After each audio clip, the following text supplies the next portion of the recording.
Bonjour et bienvenue dans cette nouvelle émission de l'Institut des Libertés, de l'économie expliquée par mon père, avec mon père. Alors aujourd'hui, en prologue, il va falloir qu'on revienne sur une question assez difficile, à savoir la coupe de cheveux de Charles Gave, ici présent. En effet, cette espèce d'animal, qui avait des jolies petites bouclettes, vous savez, est allé samedi matin chez un coiffeur qu'on ne connaît pas. Il est tout à côté de la maison, il est tout neuf, il vient de se lancer. Et ben voilà, on voit, alors on lui fait de la pub, vraiment c'est formidable. Il lui a dit juste un peu dégagé sur la nuque, le mec il a pris un sabot de 12, il a tout passé à la tondeuse. Donc maintenant il a une tête de Frankenstein, et encore vous voyez pas derrière parce que c'est tout plat. C'est une véritable catastrophe, et ça va mettre des années à repousser. Je ressemble à Eric von Stroheim. Ah non mais là... Dans La Grande Illusion, vous savez, il me manque le monocle. La nuque plate derrière, et je suis parfait. Ah non, mais là, c'est une catastrophe. Je pense que... Donc, à la question... Pourquoi La réponse est tuer tous les coiffeurs. Je pense que... En tout cas, celui-là. Coiffeur visagiste, je sais pas, mais là... Non, mais parce que tu sais, beaucoup de gens me disent souvent, oui, il faut faire attention, Monsieur Gave doit faire attention à lui, avec les propos qu'il balance, il va y avoir des attentats et ainsi de suite. Je pense... Que c'était un attentat. C'était un attentat. C'était un attentat à la personne, et... On a essayé de me le rendre laid. Voilà. Non, mais... Et alors, non seulement ils ont essayé, mais ils y sont arrivés. Donc voilà, donc on va essayer de contrebalancer ça avec notre beau directeur aux affaires financières, à savoir Jeeves, qui dort là, mais qui est très mignon. Donc on va mettre un petit peu de mignonneté.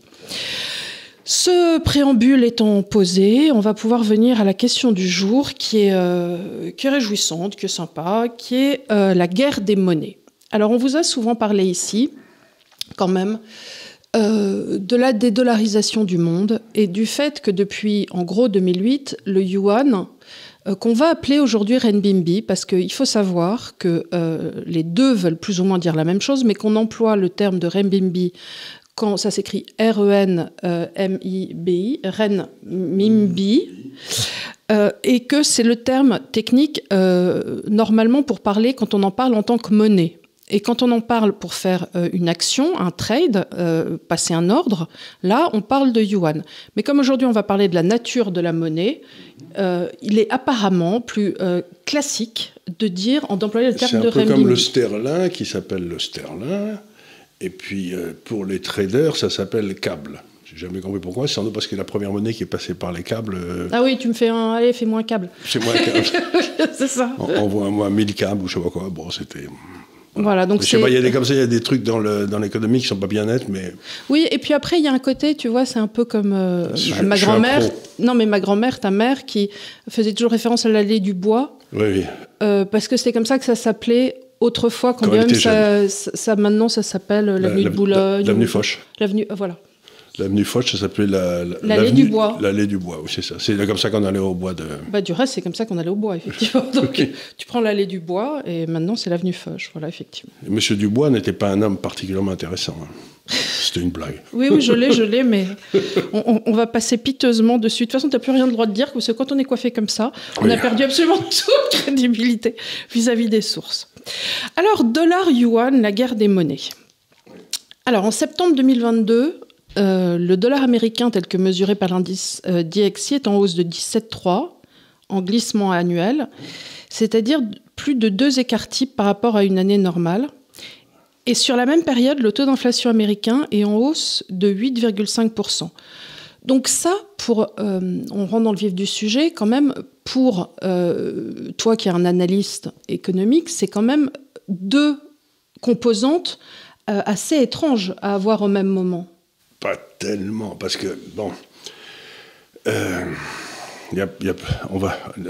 tu me poses une question sur la hausse du dollar. Oui, parce qu'en fait, on commence... Pourquoi je commence par la hausse du dollar? C'est pour essayer de se dire, voilà, on était rentré dans une idée où le yuan, le renminbi, était censé devenir la monnaie forte, et tout le monde dit, alors, c'est censé devenir la monnaie forte, et tout ce à quoi on assiste en ce moment, c'est une hausse incroyable du dollar. Alors, dans cet affrontement entre ces deux monnaies, pourquoi cette hausse soudaine du dollar, déjà, en préambule, donc? Alors, il faut savoir que le dollar a été la monnaie de réserve du monde, on l'a souvent expliqué ici. Et que donc, il y a beaucoup de gens qui ont emprunté en dollars.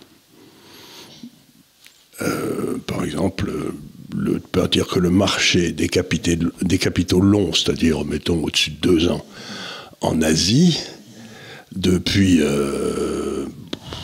la nuit des temps, si tu as besoin de capitaux longs pour faire des ponts, des routes, etc., tu empruntes des dollars. Donc, en fait, si tu n'as pas un excédent de la balance commerciale avec les États-Unis, tu te retrouves short le dollar, tu vois, c'est-à-dire. Et donc, si cet animal se met à monter, les gens paniquent et le rachètent. Tu vois, parce qu'ils ont une... Donc, la première raison, c'est que quand le dollar monte, il a tendance à monter trop parce qu'il y a des tas de gens qui n'en ont pas, qui essayent de le racheter pour éviter de limiter leurs pertes. Parce que si toi, tu as emprunté, par exemple, pour t'acheter un appartement à Paris en dollars, en disant il va se péter la gueule, et manque de peau, il se met à monter. C'est ce qui est arrivé à des gens qui avaient emprunté, par exemple, en Hongrie, en francs suisses. Et puis, quand le franc suisse a pété à la hausse, ben, ils se sont retrouvés en culot de course. Ça fait des drames affreux en Europe. Il a fallu. Donc, la première des raisons, c'est qu'il y a des gens qui doivent couvrir des positions existantes. Oui. Bon, ça, c'est la première raison.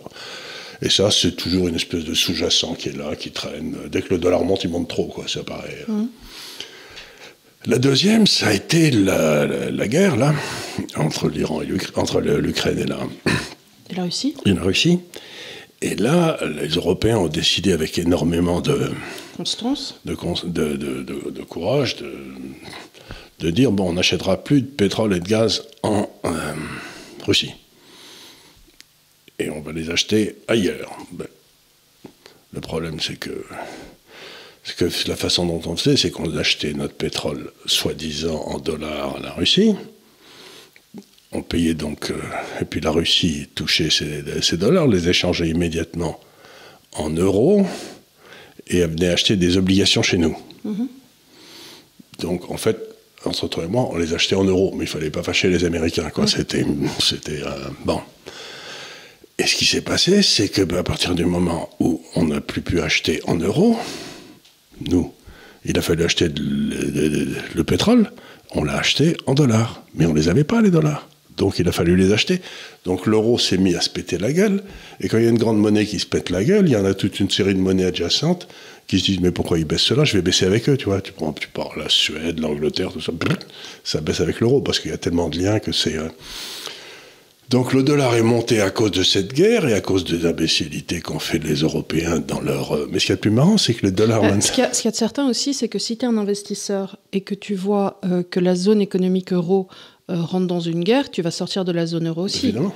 Tu vas pas garder ton bon argent dans la zone euro. Faut que tu sois prêt, avec une crise énergétique en plus. Avec une crise énergétique, et tu sais pas les investissements que tu as fait, tu te dis ça va se péter la gueule, la seule façon c'est que l'euro se pète la gueule à long terme, donc je vois pas pourquoi j'en garderai. Donc les Européens eux-mêmes, à ce moment-là, se disent mon épargne va filer, l'épargne va filer d'Europe pour aller vers ailleurs. Alors l'épargne file d'Europe traditionnelle. L'Angleterre, quant à elle, a aussi une inflation galopante. Elle est dans la même situation que les copains. Elle est dans la même situation que les copains avec des dépenses publiques qui ne font que croître. Le yen, on ne va pas s'y réfugier non plus parce que la Banque du Japon... Elle fait une politique qui empêche la monnaie de monter pour des raisons techniques qui, c'est pas la peine d'expliquer, mais enfin c'est... Donc on se retrouve avec tout le monde qui dévalue contre le dollar. Voilà. Et malgré la montée des prix de l'énergie non plus... le dollar canadien n'a pas fait très bien. Il s'est débrouillé un petit peu, mais pas des masses. Mais ça, tout ça, c'est ce que j'appelle des monnaies satellites. En fait, il y a 2 ou 3 grandes monnaies. Il y avait le dollar, qui était tout en haut, puis vous aviez l'euro, qui était une espèce de satellite, mais qui était un peu mieux géré dans le temps par la Bundesbank. Mais maintenant, c'est plus le cas. Et puis, ce qu'on a dit depuis un certain temps, c'est qu'il y en a une troisième qui est en train d'apparaître, c'est le yuan. Voilà, le renminbi. Le renminbi. Et là, le renminbi, il a baissé aussi.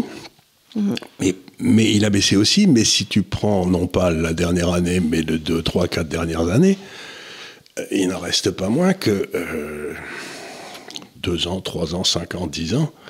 Si tu as acheté, tu es un rentier, tu veux toucher ta rente, si tu as la meilleure obligation au monde à détenir, une obligation à 10 ans, ça a été les obligations à 10 ans chinoises, encore aujourd'hui. Alors, pourquoi est-ce que la Banque populaire de Chine intervient aussi fortement pour gérer le taux de change? Elle n'intervient pas tellement. Alors, il faut savoir que, on revient un petit peu en arrière. Pendant des années, le taux de change de la Chine était arrimé sur le dollar. C'était un taux de change quasiment fixe entre les deux. Et puis à partir du moment où on a eu la grande crise de 2012-2014, ce qui s'est passé, c'est que la Chine s'est dit, je ne peux plus arrimer ma monnaie à ces gars qui sont fous comme des lapins, quoi. Ils vont créer un drame monétaire un jour, je ne sais pas quand, mais ça viendra, parce qu'ils en ont connu des drames monétaires. C'est eux qui ont inventé la monnaie papier, ils ont eu la première inflation 3 siècles après Jésus-Christ, ou je ne sais pas quoi. Donc ils connaissent, on peut dire ce qu'on veut des Chinois, mais ils connaissent bien l'histoire, ils connaissent donc ils savent les bêtises qu'il ne faut pas faire. Il ne faut pas oublier que Chiang Kai-shek a perdu la guerre contre les communistes parce que il a déclenché une hyperinflation en Chine. Ça aussi, les paysans n'aiment pas l'hyperinflation en général, quoi. C'était un peuple de paysans à l'époque. Bien, donc, les Chinois disent il faut qu'on fasse quelque chose. Donc, en 94-95, ils décident, au milieu du mois d'août, comme toujours. Hein. Oui, c'est toujours le moment des grandes crises. Oui, quand on est sur la plage, et c'est pour ça qu'il ne faut jamais prendre ses vacances en août, c'est terrible. Mais enfin, si vous êtes un financier, abandonnez les vacances en août. Et donc, ce qu'ils font, c'est qu'ils cassent ce lien. Et ils le remplacent par, maintenant, le yuan va flotter, c'est-à-dire qu'il ne sera plus arrimé au dollar, mais il va flotter en fonction de l'évolution d'un panier de monnaie, dans lequel il y aura le yen, le dollar de Singapour, l'euro, etc. Donc, ça leur donne une espèce de capacité à jouer selon leur... Donc, on a la composition de ce panier, qui est très proche de ce que JP Morgan appelle la moyenne pondérée en fonction des exportations du pays, tu vois, c'est-à-dire tu essayes de trouver un truc où ton taux de change, tu prends, si tu exportes 40% de ce que tu fais aux États-Unis, le dollar fera 40%. Si tu exportes 3% au Canada, le dollar canadien fera 3%. Tu vois, tu essayes de bidouiller un truc en fonction de tes exportations. Et donc, à ce moment-là, l'euro, le renminbi se met à flotter. Comme tu le sais, à Gafcal, on gérait un petit peu d'argent sur les obligations chinoises, déjà. Et à ce moment-là, qu'est-ce que font tous les clients? Ils vendent tous. Parce que ça veut dire que la Chine veut dévaluer. Si elle a rompu son lien avec le dollar, ça veut dire qu'elle veut dévaluer. Rien du tout, il n'y a pas du tout envie de dévaluer. Et donc, d'un seul coup, on perd la moitié de nos fonds sous gestion par des gens, je trouve ça désagréable. Oui. Et donc, et puis ensuite, la Chine gère son monnaie comme il faut, on en a souvent parlé ici, elle se remet à monter et tout et tout. Il y a 3 ans, ayant expliqué que le renminbi allait devenir le nouveau Deutsche Mark, un certain nombre de clients recommencent à nous écouter, nous remettent plein de pognon. On oublie de dire aussi que c'est parce que tu travailles pour le service secret chinois. Oui, ça c'est évident. Oui, mais j'irais chez de bons coiffeurs si je travaillais chez eux.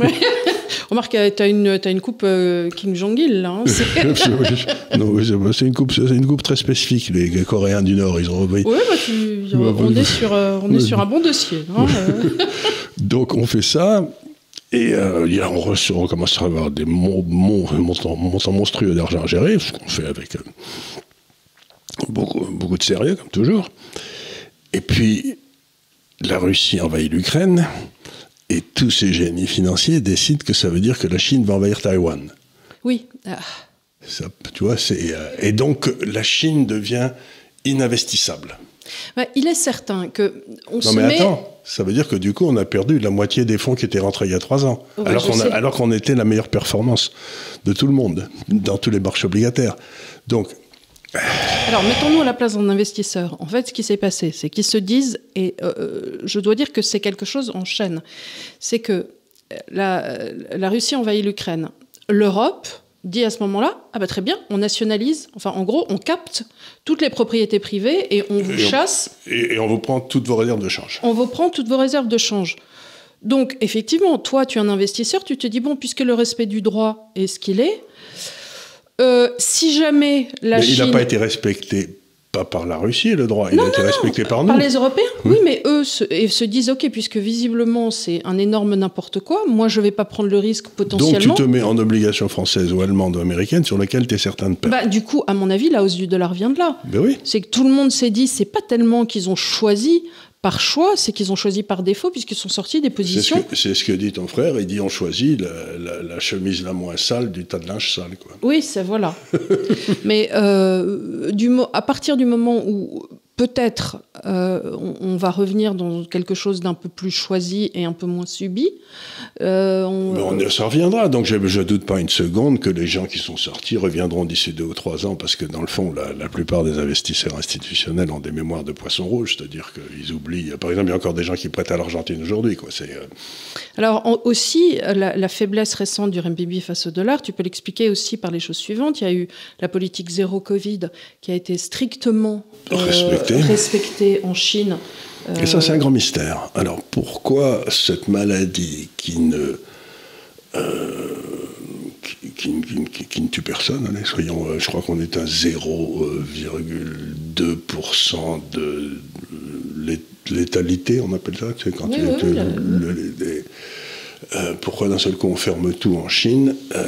Il y a peut-être d'autres explications. Encore une fois, la Chine est un pays, je pense qu'on peut le dire, de tradition, qui a eu à gérer dans le temps les grandes pestes, les pandémies, les pandémies. Oui. Elles viennent toutes de là.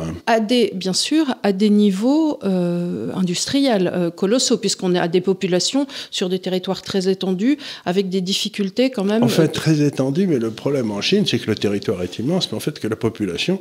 Elle est sur les côtes comme ça, et puis il n'y a pas grand monde à l'intérieur, quoi. Oui, sauf le long du Yangtze, quoi. Une proximité physique gigantesque. Gigantesque, on imagine mal, nous, en tant qu'Européens. C'est-à-dire que D'ailleurs, c'est curieux ce que tu dis, parce que quand tu vas en Chine, il y a quelque chose qui est très curieux, c'est qu'il n'y a pas l'espèce de... limite de sécurité entre individus. Moi, si tu veux, quand je me promets, on est collés les uns aux autres et on est un petit peu gênés. On dit non, mais ils sont un peu trop près, quoi, parce que d'habitude, il y a toujours 1 mètre. Tu fais la queue, par exemple, pour aller au cinéma. Instinctivement, on sait tous qu'on ne se colle pas. Ça ne gêne pas du tout. Non. Et les gens sont collés. Et de la même façon, quand tu vas faire la queue dans le métro, quand tu vas faire la queue pour prendre un café, les gens peuvent se coller à toi. Mais sans pas méchamment. Ils ont tous l'habitude d'être collés les uns aux autres. Donc voilà. Donc, alors, il y a ça qui s'est passé. Et donc, le renminbi a baissé. Alors maintenant, ce qui est en train de se passer aussi, qui explique peut-être... c'est qu'on a fait des tas de travaux ici aussi, c'est que l'inflation est arrivée aux États-Unis. Et alors, vous avez ce qu'on appelle en termes techniques l'inflation primaire, par exemple le prix du pétrole qui monte, c'est de l'inflation primaire, puis ensuite elle se diffuse dans le reste du corps économique, tu vois, c'est-à-dire que c'est comme une contagion, là encore.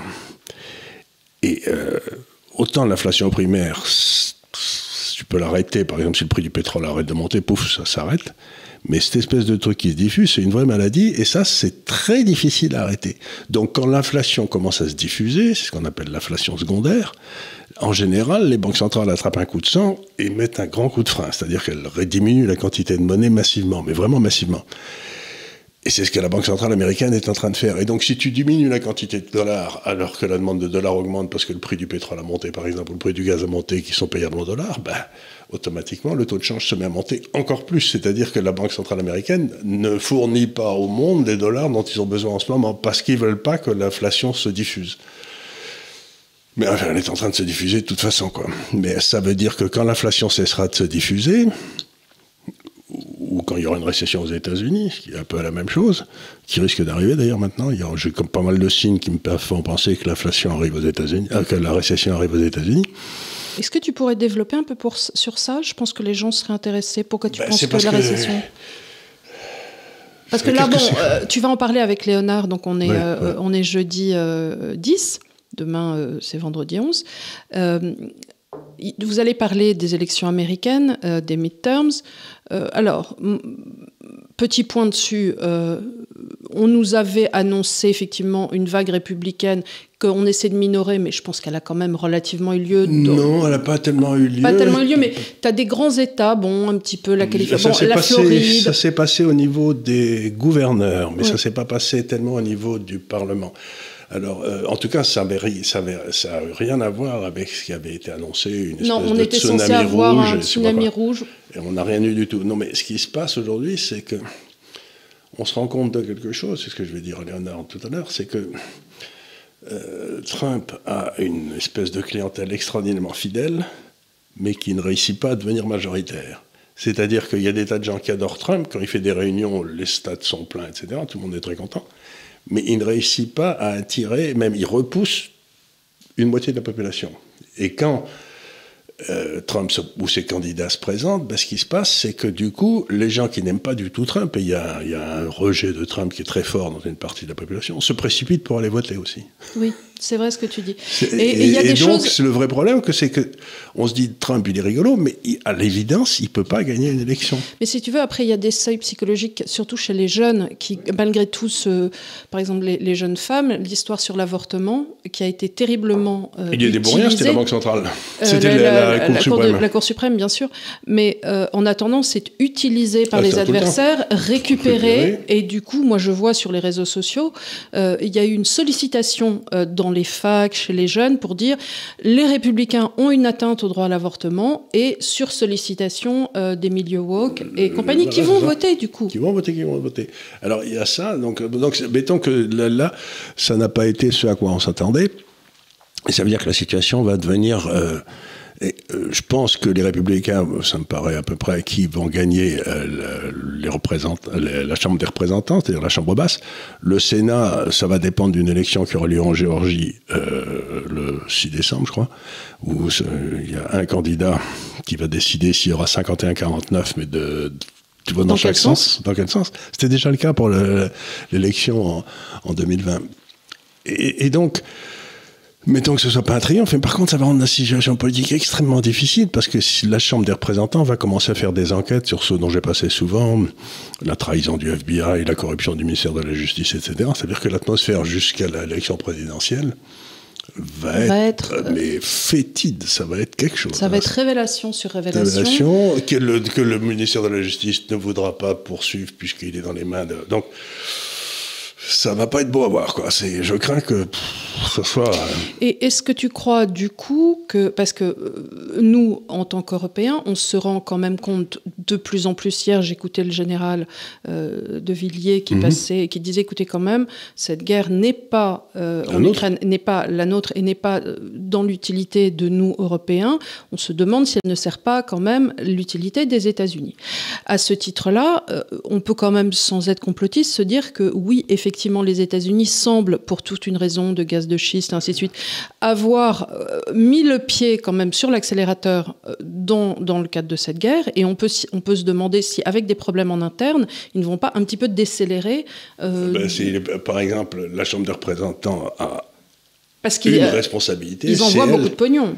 La Chambre des représentants a une responsabilité dans la Constitution américaine, parmi d'autres. C'est elle qui contrôle le budget, le pognon. C'est pas le Sénat.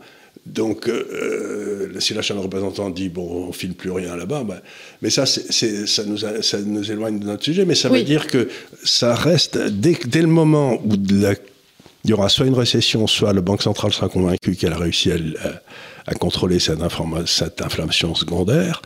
Les taux vont baisser aux États-Unis et dans la récession, et à ce moment-là, le dollar se pètera la gueule. Donc c'est une espèce, ce que j'appelle une hausse qui vient d'une crise de liquidité.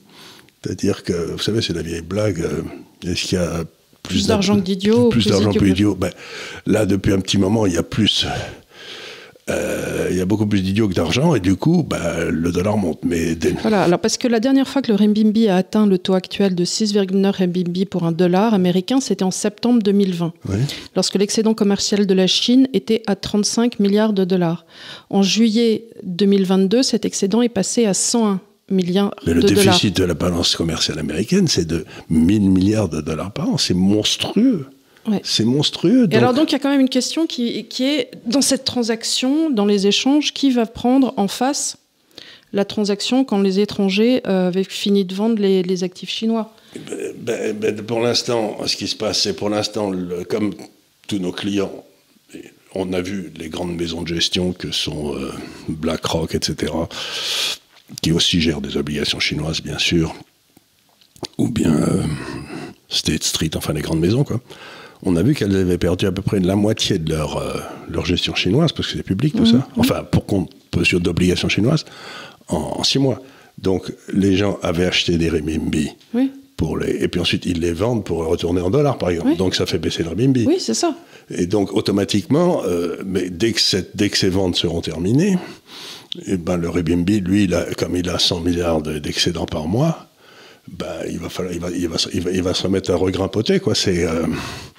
Donc, je voudrais faire une remarque ici. Bon, il s'est passé quelque chose en Chine. Le Xi a pris le pouvoir de façon absolument maintenant monopolistique. Il n'y a plus de contre-pouvoir en Chine, etc. Très bien. Et les gens me disent, ça veut dire que la Chine devient ininvestissable. Connaissant un peu les Chinois, je me dis, s'il y a une chose que ce gouvernement chinois n'acceptera jamais, c'est de perdre la face sur le taux de change. Oui, ils ont tellement investi. Et puis c'est pas ça, c'est que c'est une question de sauver la face vis-à-vis de toute l'Asie. Donc, moi, il me semble que, encore une fois, sans porter de jugement moral, ce que je dis simplement, c'est que je dis, écoutez les enfants, s'il y a une chose qui me semble complètement certaine, c'est que la monnaie chinoise va être tout à fait solide. Parce qu'ils ne peuvent pas se permettre, et comme ils ont 3500 milliards de dollars de réserve de change, ils peuvent tenir ça jusqu'à la fin des temps. Et puis 100 milliards d'excédents par mois. Donc je dis, bon, ils peuvent avoir des problèmes d'immobilier à la maison et tout, mais s'il y a des problèmes d'immobilier, la monnaie baissera, vous gagnez le taux d'intérêt baissera, et vous gagnez de l'argent sur vos obligations. C'est le seul pays au monde qui peut baisser ses taux. Tu vois, dès que la crise est terminée, là, la Chine va baisser ses taux tranquillement.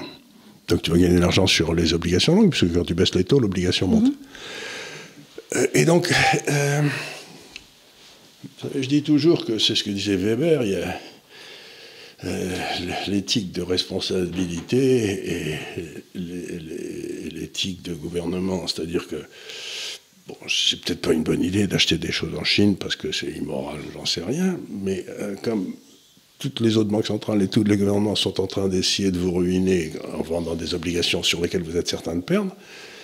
En tant que conseiller, est-ce que je dois vous dire, vous n'achetez pas la Chine parce que c'est très mal, ou je dis, vous achetez la Chine parce que comme ça, vous aurez une épargne pour prendre votre retraite, quoi. Ça, c'est à chacun de prendre sa décision. Moi, je ne peux pas prendre cette décision. Non, c'est une décision individuelle, bien sûr. C'est donc, on retrouve une fois Max Weber qui dit, bon, l'éthique de responsabilité ou l'éthique de conviction. C'est pas facile, hein, mais moi je dis aux gens, écoutez, en tout cas, si vous avez des obligations chinoises, vous les gardez bien au chaud. Hein. Alors, il y a quelque chose d'autre d'intéressant qui a été développé par mon frère dans cet article très intéressant que vous retrouverez dans la revue Conflit, qui porte non seulement un article de mon frère Louis-Vincent Gave, mais aussi 2 articles de Charles Gave. Donc, c'est une revue qu'on ne peut que vous Et on ne pour ne rien de vous cacher, on n'est pas complètement étranger à sa création, à sa diffusion. Oui, mais c'est pas toi qui fais la ligne éditeur. Voilà. C'est juste pour être transparent, mais c'est Jean-Baptiste Noé qui fait ça, et je trouve que il en publie quoi, 6 numéros par an, je sais plus combien. Et c'est pour ceux qui... Oui, c'est tout à fait remarquable. Comme façon, c'est... Bon, donc voilà, donc il a pris quelques-uns de nos articles, mais il les a pris simplement parce qu'il faisait un numéro sur le dollar, la dédollarisation, etc., et il a pensé que c'était bien. Mais si je veux dire, il les a pas pris parce qu'il se trouve qu'on est ses actionnaires aussi. Ouais, je veux dire, il les a pris parce qu'il a trouvé que c'était bien. Je savais, quand j'ai ouvert le truc, je savais même pas que j'avais un article dedans. Mais je me suis dit, tiens, c'est bien ce qu'ils disent, gars-là, puis c'était moi. En toute modestie. Mais de temps en temps, vous savez, vous lisez un truc comme ça que vous avez écrit il y a quelques années, vous dites, tiens, c'est bien. Ah, mais c'est moi. Ah, mais tiens. Ah, mais c'est bien. Ah, mais je suis il est très drôle. Il faut savoir dire du bien de soi-même, vous savez, parce que... Alors, je voulais revenir donc sur cet article, donc dans ce dossier qui est spécifiquement sur l'opposition dollar-Chine, guerre des monnaies, guerre des empires. Et pour dire la chose suivante, c'est quelque chose qui est imperceptible, mais l'analogie est assez intéressante. C'est l'analogie avec le passage à Windows. Aujourd'hui, nous utilisons tous Windows, comme nous utilisons tous dans les références commerciales le dollar américain, parce que historiquement, comme tu l'as dit au début, en après-guerre, on était passé au dollar américain. Ce que dit ton frère, c'est intelligent. Il dit simplement une monnaie, c'est un système opérationnel. C'est un operating system, comme disent en anglo-saxon. Donc, quand tout le monde utilise un operating system, tout le monde doit l'utiliser parce que vous n'allez pas prendre un autre operating system qui ne sera pas compatible avec celui de votre client, etc. Donc, à partir du moment où un operating system se développe et qu'il est vraiment bon, il bouge assez rapidement en position de monopole. Oui. Parce que tout le monde utilise. La nature humaine étant ce qu'elle est. Paresseuse, on ne va pas s'emmerder à monter des trucs en plus. À convertir des machins, des PDF en Word, des trucs, des machins. Bon, on se met tous sous Windows et puis on gagne du temps parce que c'est un langage. C'est comme utiliser l'anglais pour les normes. Voilà. Une fois qu'on a utilisé une langue, on se dit, on part tous la même langue parce que sinon on va devoir chercher des interprètes, ça va être compliqué. Bon, voilà. On est là pour travailler, on n'est pas là pour...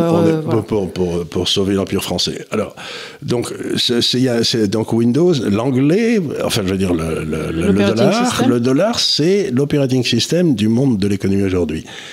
Et ce qu'a fait la Chine, c'est qu'elle a dit très bien, elle a fait, dit ton frère, encore une fois, la même analyse qu'a fait Apple. Elle a dit, on ne va pas essayer de remplacer le système Windows pour les entreprises, mais par contre, on va peut-être essayer de descendre d'un cran et de monter un operating system qui sera utilisé par les particuliers.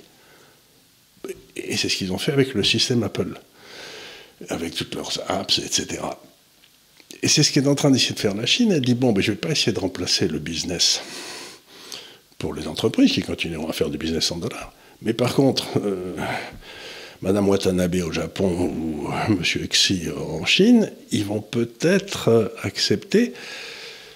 Par exemple, si je fais une monnaie électronique chinoise, qui sera émise par la Banque centrale, une espèce de...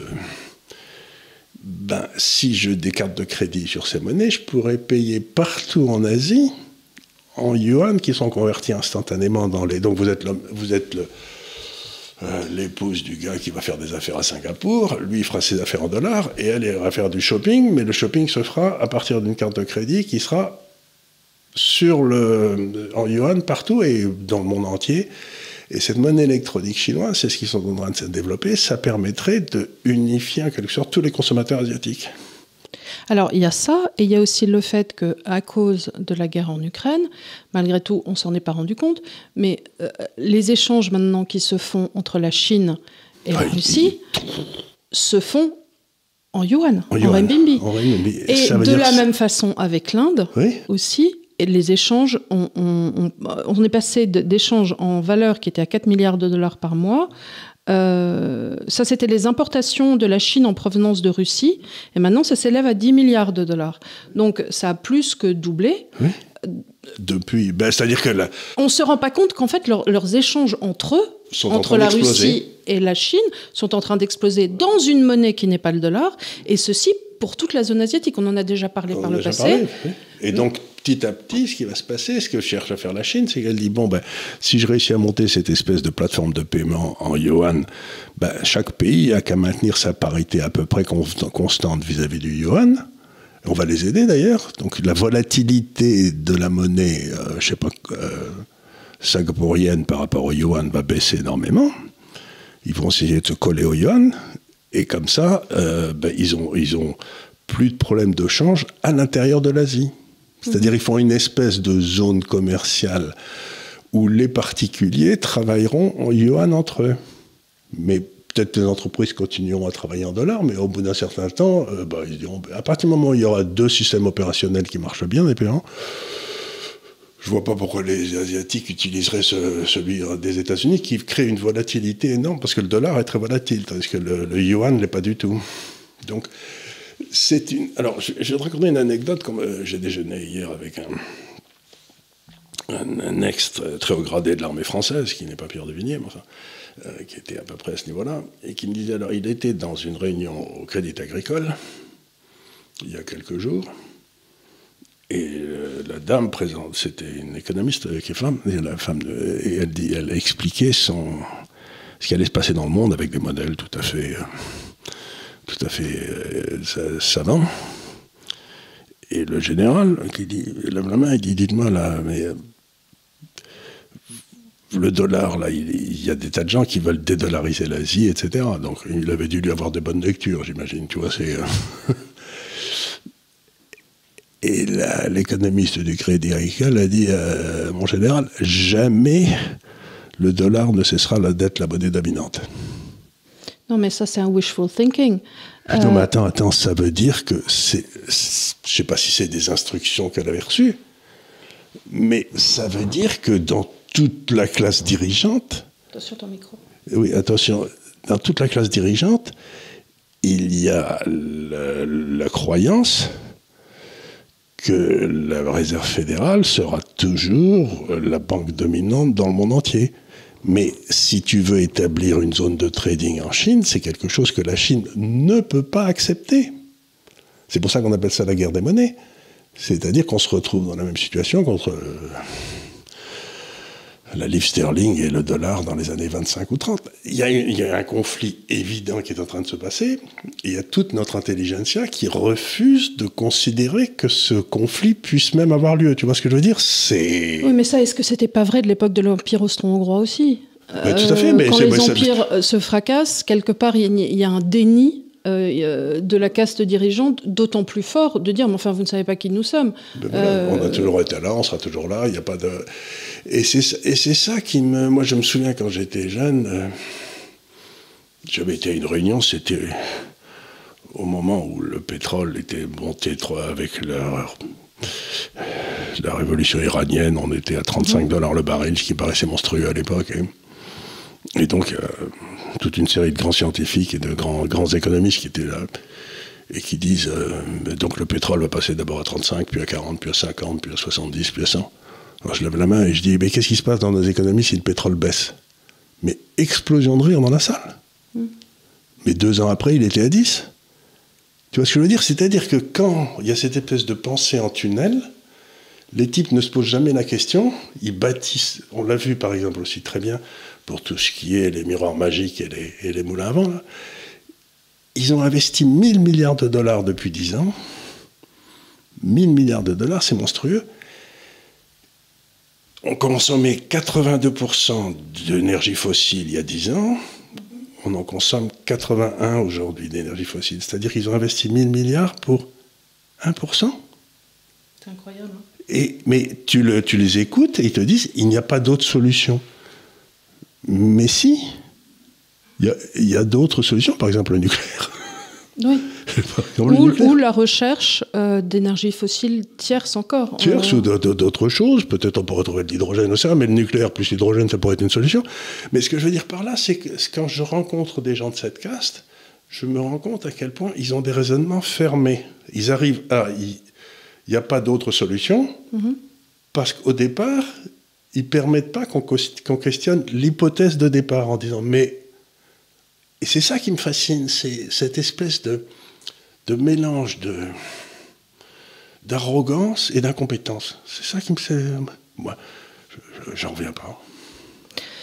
Et autre chose dont on n'a pas parlé aussi, c'est que, donc j'ai dit la Chine, l'Inde, mais il y a aussi toute l'Arabie Saoudite. Alors ça, c'est le gros morceau, ça, parce que je sais que, par exemple, Xi va aller, ce sera sans doute son premier voyage à l'étranger, peut-être il va aller au G20, là, qui sera en Indonésie, mais si par hasard l'Arabie Saoudite permet à la Chine d'acheter son pétrole en yuan, en renminbi, à ce moment-là, il va y avoir une révolution en Arabie Saoudite vite fait, parce que les Américains ne vont pas aimer. Vous savez, j'ai toujours dit que ceux qui commençaient à vendre leur pétrole en autre chose que le dollar, ils avaient une espérance de vie assez courte. Oui, je crois que Saddam Hussein est d'accord. Saddam Hussein, Kadhafi, tout ça, et même les Russes aujourd'hui. Donc, il faut bien te rendre compte qu'aujourd'hui, le pouvoir des États-Unis ne tient que par ce monopole du dollar et qui s'appuie, dans le fond, sur une assez grande facilité à utiliser leurs forces armées pour attaquer les gens, quoi. Donc, d'un côté, vous dites, donc, la force du dollar, c'est ce monopole qu'ils ont sur la facturation de l'énergie. Si ça venait à sauter, on va se retrouver avec beaucoup trop de dollars dans le monde, parce que tous les dollars qui sont dans la réserve de change, ils sont là pour acheter du pétrole. Oui. Si on n'en a plus besoin, on doit faire des réserves de change en yuan. Bon. Et à ce moment-là, tous ces dollars vont fluer aux États-Unis, ça pourrait déclencher une inflation monstrueuse. Donc, ce que j'essaie de dire, c'est que, nous, on a écrit un bouquin avec ton frère il y a 3 ans qui s'appelle The Clash of Empires, la guerre des empires. La guerre des empires. C'est plus fort le clash, mais bon, je crois que les la gens... La guerre des empires, ça fait 9-10 ans qu'on va se préparer cette guerre monétaire, et comme toujours, quand il y a une guerre monétaire qui se présente, le pays qui est plus tellement efficace économiquement, lui, il est très efficace militairement, donc il a tendance à utiliser sa force pour essayer d'empêcher l'autre de monter. Donc il ne peut pas y avoir une guerre monétaire sans qu'il y ait des escarmouches de guerre réelle. Et il faut faire gaffe à ce que ça ne devienne pas une guerre généralisée. Pour l'instant, ça marche mal, en tout cas pour nous, Européens. Pour nous, Européens, nous, on est tu sais, ce qu'on appelle comment on appelle ça, les victimes, tu sais, quand collatérales. Collatérales. Tu peux dire que l'Europe, c'est vraiment une victime collatérale de cette guerre. Et ce qu'il y a de marrant, c'est qu'on avait écrit ce bouquin avec ton frère, on avait dit, la victime collatérale, ça va être l'Europe. Hein, et voilà. Et voilà. Mais j'ai quand même du mal, parce que bon, on est là, on raisonne dans notre coin, on est une toute petite société, il y a des gens intelligents dedans, mais ça, c'est pas la question. Pourquoi ce qui nous semblait évident à nous, il y a 3 ans, n'est pas perçu par les gens qui nous gouvernent? Qu'est-ce qui empêche ces gens de... Parce que, par exemple, s'il y a une banque centrale ou un gouvernement qui nous demande de le mettre sur la liste de diffusion de ce qu'on fait, on le fait toujours, à condition qu'on ne soit pas payé, parce qu'on ne veut pas être payé par les gouvernements, c'est logique. Par les gouvernements, c'est... Et donc, je me dis toujours, mais qu'est-ce qui les amène à cette pensée qu'il y a un rail unique? Tu sais, ils ont une espèce de rail unique dont ils ne peuvent pas sortir. Alors, est-ce qu'ils sont contraints de rester dans ce rail unique? Est-ce qu'ils ont une pensée qui ne fonctionne que comme ça? Mais c'est quand même troublant, quoi, non? Tu ne peux pas t'empêcher de penser. Je te donne un autre exemple, moi, qui me laisse mes pantois. J'ai vu un article passer, fait par un gars qui dit, bon, c'est un problème de certificat d'études. Hein, donc, le type, il dit, bon, il y a 80 000 voitures, ou je ne sais pas quoi, qui passent de Bordeaux à Biarritz. Ok. Sur l'autoroute, whatever, qui va avec 250 km. Et le gouvernement français affirme annoncer qu'il allait mettre 30 postes de charge électrique. Parce qu'en 1935, on n'a plus de... D'accord. Et le type dit, bon, écoutez, on va dire 80 000 voitures, on va prendre le... Est-ce qu'il y a même 80 000 voitures électriques dans la région de Bordeaux? Je ne sais pas. En fait, dans 1935, il faudra qu'il y ait 80 000, elles devront toutes être électriques. Enfin, il n'y aura plus de voitures à moteur. Oui, les nouvelles seront toutes... Bon, donc il y aura 80 000 voitures. Par exemple, au mois de juillet, au mois d'août, il y a 80 000 voitures qui passent là. Très bien. Chaque voiture, à peu près 30 minutes à charger. Donc, question, c'est comme il faut faire une recharge sur le truc. Combien de postes va avoir besoin? 3 000. Et ils en annoncent 30.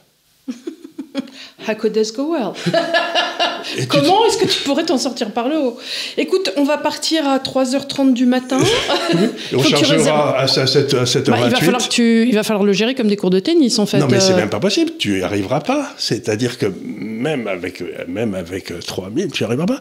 Et il faut savoir que dans chacune de ces bornes de charge, tu as besoin de 100 kilos de cuivre. Oui. Et que... si on devait mettre tout le nombre de bornes qu'il faut en Europe pour charger toutes les voitures qui y seront, c'est tout le cuivre qu'on a découvert depuis les débuts de l'humanité qu'il faudrait utiliser. Or, il n'y a pas de mine de cuivre. On n'en a pas creusé, on n'en trouve plus, on ne sait pas où il est. Donc, tu te dis, mais... Enfin, c'est quand même un problème de... Tu vois, c'est... Oui, il faut peut-être réconcilier les postes. C'est un problème de baignoire, tu sais. Il y a le binet que tu faisais au certificat d'études.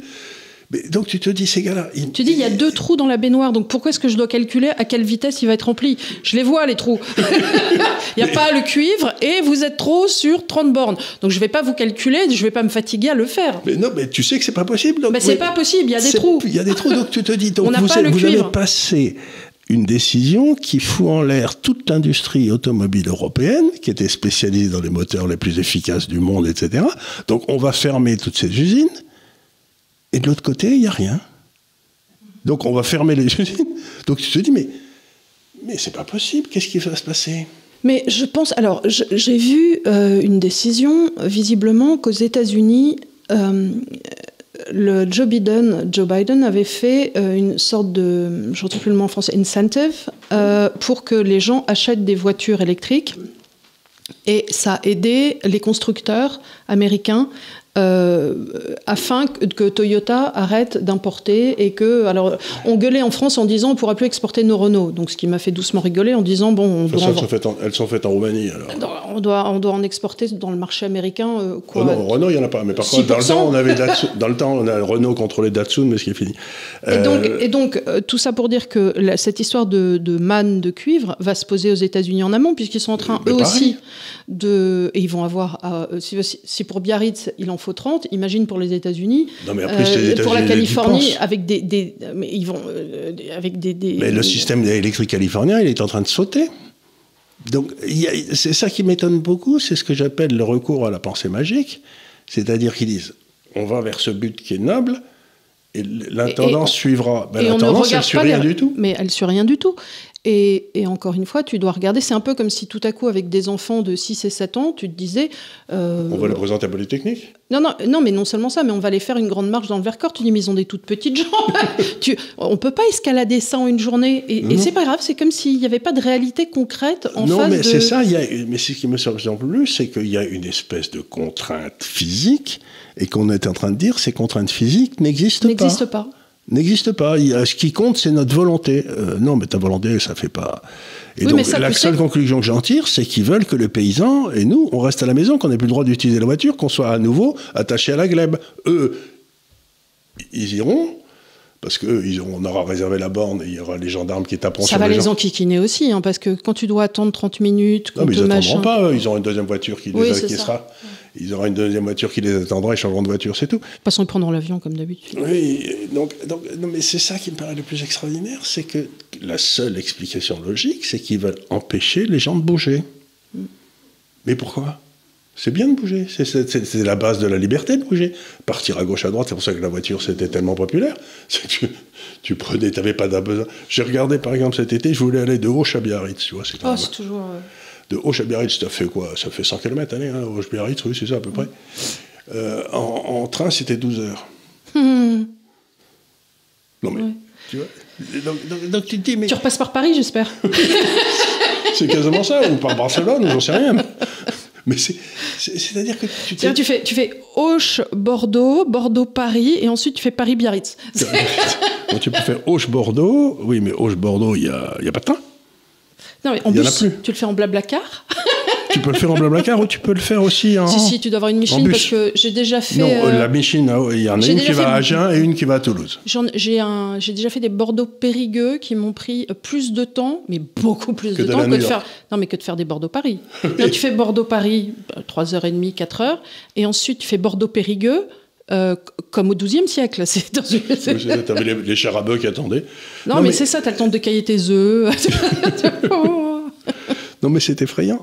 Donc, c'est ça qui me surprend le plus à l'heure actuelle, c'est qu'on a des contraintes physiques, comme les 1000 milliards de dollars qui auraient été investis dans ces trucs qui servent à rien. Et pendant ce temps-là, on coupait massivement les investissements qui sont pour les sociétés pétrolières, on les a forcés à couper leurs investissements de 700 milliards à 300 milliards. Et donc, mais ce capital qu'on a investi, il est perdu. Et cette épargne, elle a été utilisée. Elle a été utilisée à des fins qui servent à rien. Et donc, ça amène automatiquement un appauvrissement généralisé. Et ce qu'il y a de bien avec l'Asie, c'est que ça, ils ne font pas ces conneries, eux. Ces conneries sont limitées dans ce qu'on appelle les gouailos, c'est-à-dire les gars qui ont des yeux ronds. C'est chez nous qu'elles sont toutes ces conneries. Mais eux, ils n'en font pas. Si tu vas en Afrique, tu vas en Amérique latine, ils ne font pas ces conneries. Et ils nous regardent avec stupéfaction en disant, mais qu'est-ce qui leur arrive ? C'est pour ça qu'il vaut mieux avoir ces monnaies, ces revenus fixes, ces obligations en Asie qu'en Europe. Là, je viens d'y penser, mais je me demande si on n'est pas rentré de manière, en tant que société, dans un déni des réalités Total. Regarde, on arrive dans une période où visiblement la grande idée des woke, c'est de nous faire dire je veux bien qu'on change de sexe, mais de nous dire, donc quand tu vois quelqu'un, de nous dire, non, vous devez dire madame, ou vous devez dire monsieur. J'ai dit, mais je vais pas dire autre chose que ce que je vois. Si je vois une dame, je vais peut-être lui dire madame, mais si je vois un homme qui est juste déguisé en femme, je vais continuer à l'appeler monsieur. Ou je vais essayer de pas l'appeler. Enfin, ou leur histoire de pronoms, où mes pronoms sont, ou ainsi de suite. Et là, si tu veux, ce que j'essaie de dire, c'est que mais tu sais, ça s'est passé au Sénat des États-Unis. Il y a une candidate qui a été d'ailleurs qui a été acceptée à la Cour suprême des États-Unis. Et il y a un des sénateurs républicains, bien sûr, qui lui a dit « Est-ce que vous pouvez définir ce que c'est qu'une femme ?» Elle a refusé. Elle ne pouvait pas. C'est pas les mêmes chromosomes, non ? Non, mais si tu veux, au bout d'un moment, est-ce qu'on peut arrêter d'essayer de se définir par la volonté de ce qu'on veut et simplement se définir par la réalité de ce qu'on voit ? Moi, par exemple, je pense que je suis Napoléon. Donc j'exige que tout le monde m'appelle Sire ou Votre Majesté. Voilà, donc si tu veux, c'est un peu pareil. Il y en a plein dans les asiles, les gars qui pensent sur Napoléon. Je comprends bien que l'on veuille une énergie plus verte, mais il y a un moment où il faut faire face aussi à la réalité de notre société économique. Et le simple bon vouloir, si tu veux, il y a un moment où on va quand même être confronté. Par exemple, je ne sais pas combien de millions de gens qui meurent dans le monde entier aujourd'hui parce qu'ils brûlent des choses dans leur maison qui les asphyxient pendant la nuit. Mais des millions, hein. Et tu veux empêcher ces gens-là d'avoir accès à l'électricité ? Donc, est-ce qu'il ne vaudrait pas mieux qu'on brûle du charbon ? Excuse-moi, il est en train de nous faire un festival, là. Oui, il est en pleine forme. Il faudrait mieux qu'on brûle du charbon, et peut-être que ces gens-là aient accès à l'électricité pour qu'ils ne meurent pas par millions dans leur cahute. Je ne sais pas. Et donc, il y a une espèce, c'est ce que dit Björn Borg, là, le grand écologiste danois. Il est remarquable, ce type. Il dit, écoutez, peut-être on pourrait essayer de... Parce que dès que les gens ont leur niveau de vie qui monte, la pollution thermique qu'ils créent baisse beaucoup. Donc, et donc, ce que je trouve curieux de ça, c'est en même temps cet extraordinaire refus de la science. À un moment où on te dit tout est la science, pour le Covid, c'était la science qui avait décidé. Enfin, la science. La science qui avait décidé. Pfizer qui avait décidé. Bon, il y a la science. Puis maintenant, on nous explique que l'écologie, c'est la science aussi. Mais comme on l'a montré la dernière fois, il y a des gens qui disent peut-être pas. Et donc, à chaque fois, ils utilisent la science comme, si j'ose dire, les ayatollahs utilisent Dieu, quoi. Oui, enfin, moi, tu sais, je suis née à une époque, et quand j'avais 18 ans, on m'expliquait que New York, il allait faire moins 20 degrés dans 20 ans, et qu'il y allait avoir un trou dans la couche d'ozone. La couche d'ozone, elle a disparu, celle-là. Elle a disparu, et que aussi, parallèlement, on allait tous mourir, évidemment, et tout ça ne s'est pas... Ah oui, et que les Maldives... Ça, c'était il y a 20 ans. Il fallait y aller parce que ça allait être sous l'eau. J'attends toujours. Venise aussi allait disparaître et que même Paris allait être entouré d'eau. Le lait des mers monte depuis 10 000 ans, aucun rapport avec l'humanité, de 1 mm par an. Donc pourquoi, alors qu'ils se sont toujours trompés là depuis 20 ans, je devrais tout à coup commencer à les croire ? Parce que les sciences, les études qui sont fournies sont à peu près du même niveau. Elles ne sont pas meilleures que celles en 70. Donc, alors, revenons à la Chine. Ça veut dire que... Je voudrais te poser une question sur l'or après. Oui, revenons à la Chine pendant 5 minutes, parce que dans le fond, ce qu'on voit un petit peu dans tous ces pays-là, c'est... Ils commencent à nous regarder avec stupéfaction et amusement. Je comprends. Moi aussi, je nous regarde avec stupéfaction. Donc, ils se disent...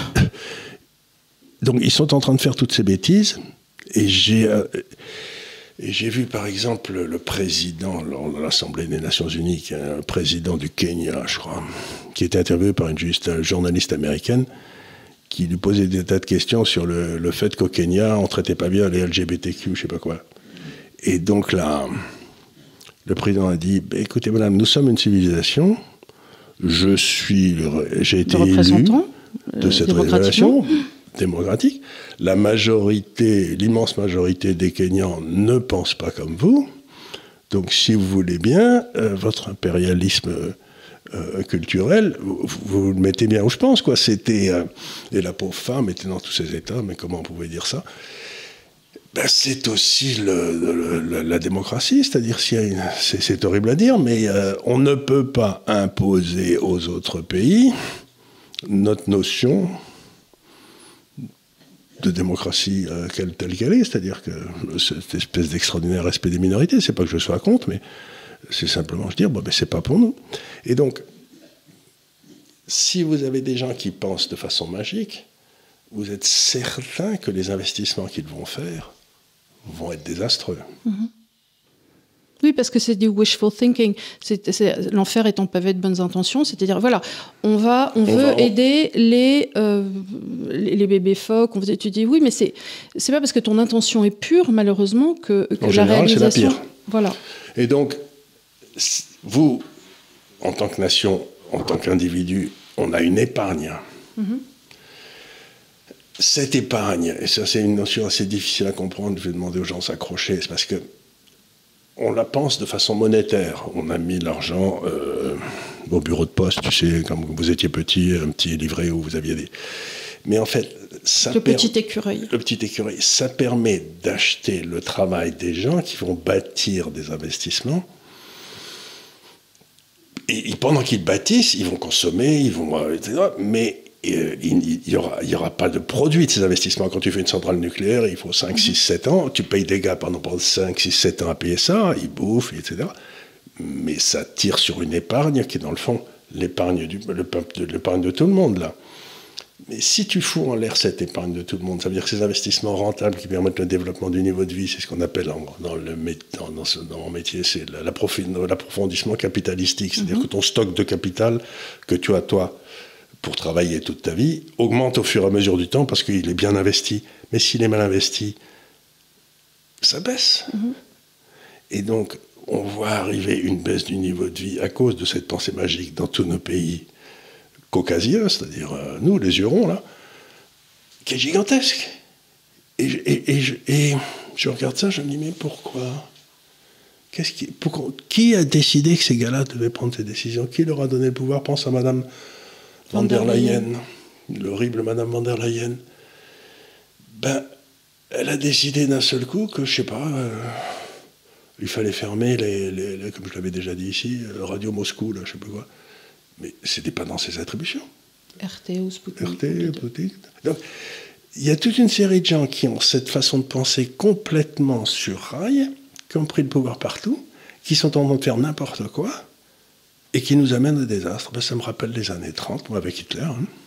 Dis-moi, et on terminera là-dessus, dans cet affrontement des monnaies entre donc, la Chine, enfin cet affrontement des blocs entre la Chine et les États-Unis, et donc le dollar et le renminbi, quel est le rôle de l'or ? Alors, quel sera le rôle de l'or ? Pour que le nouveau système émerge,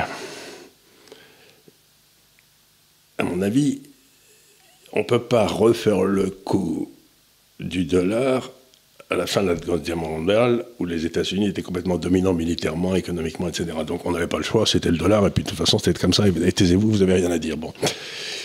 Donc il va falloir un système qui sera fondé sur un critère objectif. Bon. Il y a 2 critères objectifs qui peuvent fonctionner. C'est l'or, parce qu'il est là depuis toujours, et c'est l'énergie. L'énergie, on ne va plus en avoir beaucoup pour te... on n'a ni or ni énergie. Hein. Enfin, si on en a de l'or à la Banque de France. Ce que Sarkozy nous aura dit. Ce que Sarkozy n'a pas vendu. Mais donc, on va essayer, si j'ose dire, la monnaie du futur ça devrait être fondé sur... la Russie, elle a l'or et l'énergie. Son principal client sera la Chine, qui aura accès à de l'or et à de l'énergie par l'intermédiaire de la Russie, qui a des réserves de change gigantesques. Donc ça va être une espèce de... Si je devais dire, ça devra être une espèce de moyenne entre la monnaie chinoise et la monnaie russe, quoi. Là, c'est comme ça que ça va tenir. Donc, quand je dis aux gens, pour la partie défensive de votre portefeuille, vous mettez 2/3 en obligations chinoises et 1/3 en or, c'est pas que j'ai tiré ça de mon chapeau, c'est que la volatilité de l'or est 2 fois celle c'est-à-dire le mouvement comme ça bouge comme une fois, ça bouge, et 2 fois celle des obligations chinoises. Mm-hmm. Donc, si tu mettais moitié-moitié, tu aurais un portefeuille qui serait beaucoup plus volatile. Tandis que si tu mets 2 tiers en obligations chinoises et 1 tiers en or, dans le fond, quand je dis ça... Mais en même temps, si tu réfléchis un portefeuille sur un temps très long, tu t'en fiches de la volatilité. Tu t'en fiches de la volatilité, mais oui. Mais en même temps, je me dis, bon, si par hasard la Chine se plante, le tiers que j'ai en or va tripler. Oui. Et si la Chine réussit, mon tiers en or, il va peut-être merdoyer, quoi, tu vois ce que je veux dire. Donc, mais ça ne sera pas grave parce que tu auras donc les deux, en quelque sorte, les deux positions sont des positions qui se répondent. Et t'empêchent d'être fragile. Et m'empêchent d'être fragile. Donc, ce que j'essaie de dire aux gens, c'est, écoutez, les monnaies sur lesquelles on a investi depuis des années, depuis 40 ans, sont en train d'être foutues en l'air à cause des imbécilités. On a abandonné la science pour revenir à la magie, quoi. Et donc, il faut espérer qu'il y a d'autres monnaies qui vont émerger. Et les 2 seules que je vois, c'est l'or. L'or, pourquoi ? Parce que c'est une façon de garder son indépendance vis-à-vis de des autres banques centrales. Si tu as plein d'or, tu peux toujours acheter de l'énergie. Tu vois ce que je veux dire ? L'Arabie Saoudite, si tu lui files de l'or, elle va te filer du pétrole, ça c'est sûr. Oui, c'est sûr. C'est pas un... Donc, c'est une espèce de réflexion qui m'amène à ça, en disant, ok, c'est pas satisfaisant, etc., mais je vois pas quoi d'autre. Mais par contre, ça veut dire aussi qu'on va avoir des ruptures énormes du commerce international, c'est-à-dire que... on voit déjà, là, par exemple... Tu vas avoir du protectionnisme. Alors, c'est ce qu'ils ont fait aux États-Unis, malgré tout, sur les voitures, ce dont je parlais tout à l'heure. Et des ruptures aussi, il y en a des ruptures de stock énormes. Là, on commence à avoir des pénuries sur certains médicaments. Enfin, ça ne date pas d'hier, mais là, j'ai encore lu un article hier dans Les Échos qui disait que ça allait en s'empirant parce que, comme on en avait déjà parlé, les matières premières viennent d'Inde ou de Chine et que certaines routes ont été cassées entre la crise ukrainienne et... C'est vrai pour les Anglais. Et c'est vrai pour les Anglais aussi. Donc on se retrouve aussi avec des ruptures. Mais moi, mon ordinateur, il a un truc qui est cassé en haut, là. Un bidouillis, oui. Un bidouillet où il y a 2 touches qui ne marchent plus. Je ne peux plus avoir le 5 et le 6, tu vois, c'est casse-pied. Ouais, c'est pas...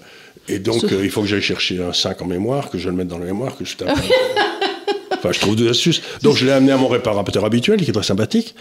Il y a 1 mois et demi, il m'a dit, il n'y a aucune livraison de clavier.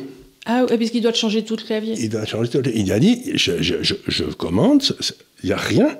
Il n'y a rien. C'est-à-dire qu'il y a une pénurie. C'est-à-dire si on commence à avoir des pénuries de clavier, ensuite on va avoir des pénuries de semis, puis on va avoir des pénuries de ceci, des pénuries de cela, et on va se retrouver en train de couper du bois avec une hache pour se chauffer. Non mais c'est ça auquel on arrive. Alors s'ils commencent à couper Netflix aux gens, je peux te dire que là ils vont avoir des mouvements sociaux, parce que je connais pas une personne qui me dise pas ah oui moi ma journée de travail c'est super embêtant, mais après je suis content, je rentre chez moi, je regarde Netflix.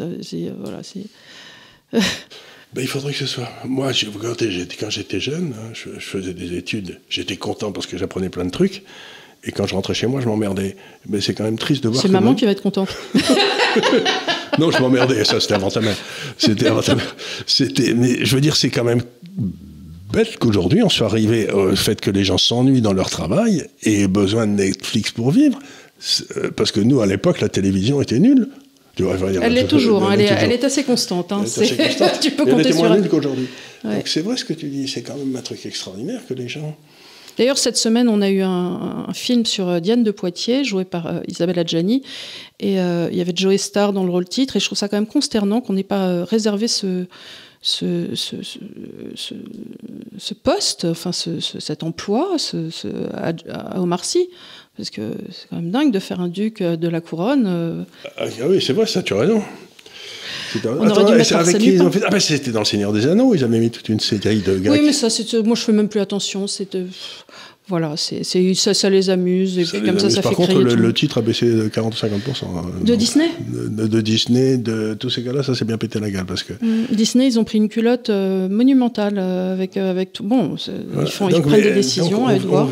Donc pour terminer cette réflexion, c'est de dire, les monnaies, c'est 3 choses. C'est valeur de réserve, enfin c'est une réserve de valeur.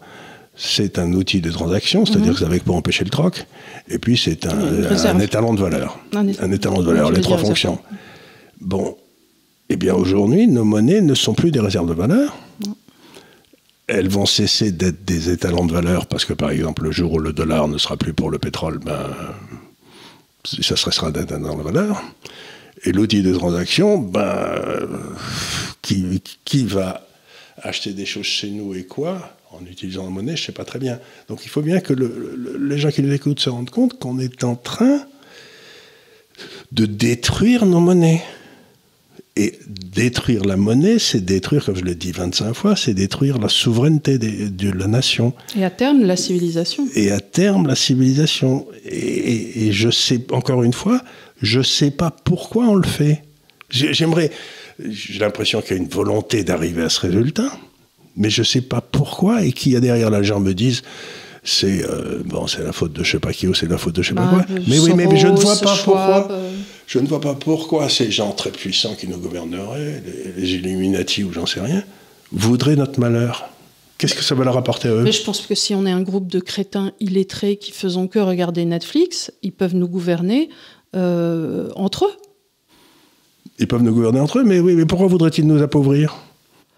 Parce qu'un peuple à qui tu donnes du RMI et puis du pain et des jeux est facilement... c'est un peuple d'esclaves. Ouais. Oui, mais quel est le plaisir de gouverner un peuple d'esclaves ? L'entre-soi. Tu te dis, quand je ne fais pas partie d'eux, je suis bien meilleur que eux. Oui, il y a une espèce de... Moi, je voudrais comprendre quelle est la fondation philosophique de ce désir de nous rendre crétins. Mais je pense que c'est pas de nous rendre crétins, c'est qu'ils pensent qu'on est crétins. Et donc, ils nous laissent juste à notre... crétitude. Voilà. Ils nous laissent décrépits dans un coin, puisque de toute façon, on n'est pas suffisamment intelligent pour faire partie du protocole des sages. Donc, on peut être laissé là, à décrépir. Oui, non. Je pensais au... Comment ça s'appelle ? Bilderberg. Bilderberg, c'est ce truc-là, Bilderberg, oui, c'est ça. Les Young Leaders. Les Young Leaders américains. Dont, voilà. Et tous les Macron, tous les Trudeau, tous les machins, ils font partie... Hollande, tout ça, ils en font tous partie. Ils font tous partie des Young Leaders. Je conçois qu'il y a des groupes qui s'organisent pour prendre le pouvoir, pour le garder. Mais avoir le pouvoir pour le pouvoir et pas pour en faire quelque chose, c'est quelque chose que je ne comprends pas. Mm-hmm. Tu vois ce que je veux dire ? C'est quel est le... C'est parce que tu es trop bon. C'est parce que tu as trop de bonté. Je pense que tu as pas assez de cynisme et que ces gens-là sont des cyniques appliqués. C'était le bouquin, c'était Brigelli, je crois, l'histoire de ce rendez-vous à Lisbonne qui avait été fait pour être sûr que dans l'éducation nationale, ça devienne une fabrique de crétins. Et un enseignement d'excellence pour 10 à 15% de la population, et puis que le reste de la population, c'était des garderies, quoi. On les gardait voilà. Là pendant... C'était le bouquin de Brigelli, c'était pas en 99. Je pense que ce business model, si je puis dire, a été exporté à l'ensemble des populations mondiales, enfin, des populations européennes. L'éducation en Asie, ça y va, hein. C'est pas rigolo, hein. Si tu as Singapour. Oui, mais c'est pour ça que je te dis, dans notre bloc européen, dans notre bloc que je vais appeler WOC, mais eux, en Asie, t'as les Tiger Moms et ainsi de suite, et t'inquiète pas, ils ont des bonnes valeurs, et ça bosse. D'ailleurs, du reste, TikTok est interdit en Chine, hein. Et tu as des heures d'écran, et c'est-à-dire, ils font un truc horrible pour nous rendre encore plus bêtes, ils le balancent chez nous, et eux, ils vont très très loin derrière, tu sais. C'est la dirty bomb, tu sais. Alors voilà, on vous a créé un truc complètement addictif et dégueulasse, prends ça, et eux, tu sais, c'est un peu comme quand tu balançais une boule puante dans la classe de chimie. Juste pour la classe suivante. Voilà. Ouais, donc, c'est ce qu'on s'est dit. Non, mais voilà, donc, mais c'est moi, ce que j'essaye de comprendre, c'est, comme je l'ai dit, c'est un problème de certificat d'études. Pourquoi nous font-ils aller vers des solutions qui ne peuvent pas marcher ? N'importe quel esprit de logique te dit ça ne peut pas marcher. Et donc, ils vont tout droit vers une catastrophe. Parce que j'ai entendu Macron, il y a 2 jours, il nous expliquait, je ne sais pas quoi, qu'il fallait aller au taux nucléaire. Non, qu'il fallait aller au taux nucléaire. Mais il y a 2 heures, il nous disait le contraire. Qu'il fallait tout fermer. Ils ont tout fermé. Écoute, en tout cas, voilà, on a fait un joli petit tour autour de cette guerre des monnaies, la guerre des empires, avec 2-3 petites digressions sur des sujets à droite et à gauche, qui reviennent toutes à la même chose, ces digressions. C'est la guerre des monnaies, tout ça. On n'aurait pas besoin d'une guerre des monnaies si on n'était pas en train de se foutre en l'air nous-mêmes, quoi. Les Chinois n'auraient pas eu besoin d'aller chercher une autre monnaie s'ils ne s'étaient pas rendus compte qu'on était en train d'essayer de détruire leur nôtre. Et malgré tout aussi le fait que le dollar, rester dépendant du dollar, ça veut dire rester dépendant de la civilisation américaine. On le voit très bien, et de l'armée. Et de l'armée américaine. Et donc notre souveraineté, on peut toujours se... Alors non, mais nous c'est foutu. Les gens s'en rendent pas compte, ils sont toujours là, oui, machin, laissons tomber. Mais les Chinois, eux, qui sont ils ont très bien compris, et ils se disent, le coup d'après, on se laissera pas faire. Eh ben, ils ne se sont pas laissés faire d'ailleurs. Et voilà. Et la question, ça va être les autres pays d'Asie, l'Inde, et les pays Arabie Saoudite et consorts, ce qu'ils vont faire. Et en tout cas, tous les contacts qu'on a en Arabie Saoudite, dans les Émirats et ça, nous disent qu'il y a une haine des États-Unis qui est en train de monter là, qui est considérable. Sans compter que dans l'Afrique, maintenant, il y a un protectorat chinois. Ah oui. Donc on peut parler aussi Et russe. Et russe, oui, mais ça travaille de concert. Donc, bref. C'est, je pense, un empire... Et l'Amérique latine, là... L'empire de Byzance qui s'est rétréci comme ça pour à la fin n'être plus Constantinople, quoi. Oui. Est-ce que c'est... Je ne sais pas. Je ne veux pas être pessimiste, mais je suis bluffé. Oui. Voilà. Écoutez, n'hésitez pas en tout cas à poser vos questions en dessous si vous en avez. On essaie d'y répondre. Suivez-nous sur les réseaux sociaux. Je vais ouvrir une nouvelle page pour que vous, sur la page YouTube, donc où vous êtes en train de regarder, pour poser vos questions pour pas la fois prochaine mais la fois d'après. Et voilà. On vous remercie beaucoup de nous suivre toujours. Et puis suivez-nous sur les réseaux sociaux. Ça marche très bien sur Instagram, sur TikTok aussi. Vous retrouvez Charles en vedette. Et voilà, merci encore et à très vite. Merci, au revoir.